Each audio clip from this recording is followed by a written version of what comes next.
Hello and welcome to TeleportHQ. In this video, we'll quickly review the editor's basics while building this header section. The left panel is where you will view and create pages and components, upload assets, and find elements, the building blocks for your project. Projects are built by adding boxes within boxes that contain elements. Let's start by adding a row element, a full-width container with elements aligned horizontally. Inside the row, we'll add a column, which has a vertical orientation. You can add items to containers by clicking on them with drag and drop or using keyboard shortcuts.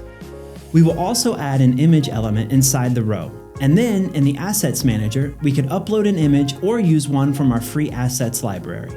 To change the text, double-click the element and start typing, or paste some text from the clipboard. Now let's take this to the right panel. This is where all of the editing takes place. From the size section, you can adjust the width and height of any element.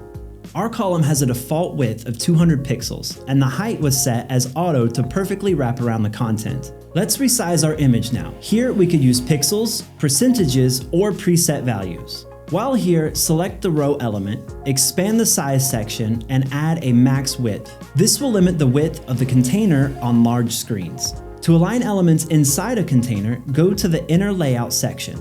The options there will determine the spacing and alignment of the elements inside the container based on CSS Flexbox properties. We will add the spacing between the elements and center them horizontally. To make the column use the entire available space, click on the stretch button in the size section. To add spacing between elements inside a container, use the gap property from the inner layout. To add space outside of the element and containers, you can use the margin property.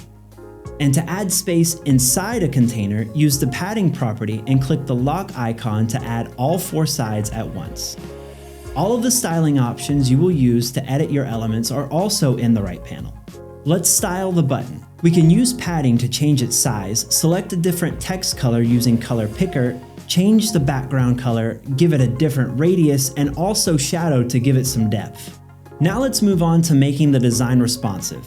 Select the Mobile Landscape Media query from the top, and from the Layout section, change the direction of the elements to the column. Making changes on a smaller breakpoint will not affect the styling of the bigger ones, which is why it's important to design the desktop version and then proceed to mobile. In this case, let's make the column and the image full width and change the margin on the image from left to top. With these small changes, the layout looks good both on desktop and mobile. In the left panel, you can find pre-made sections to make your work easier. Let's add a menu, for example, from the header section. And finally, the best part is creating reusable components from your designs. Select the container you created, right-click, and hit Make Component. Now you can reuse this across all of your projects. And of course, when your project is finished, you can publish it either on one of our subdomains or your own custom domain. And this concludes our intro to the editor. In our next video, we'll go over some of the more advanced parts of the studio.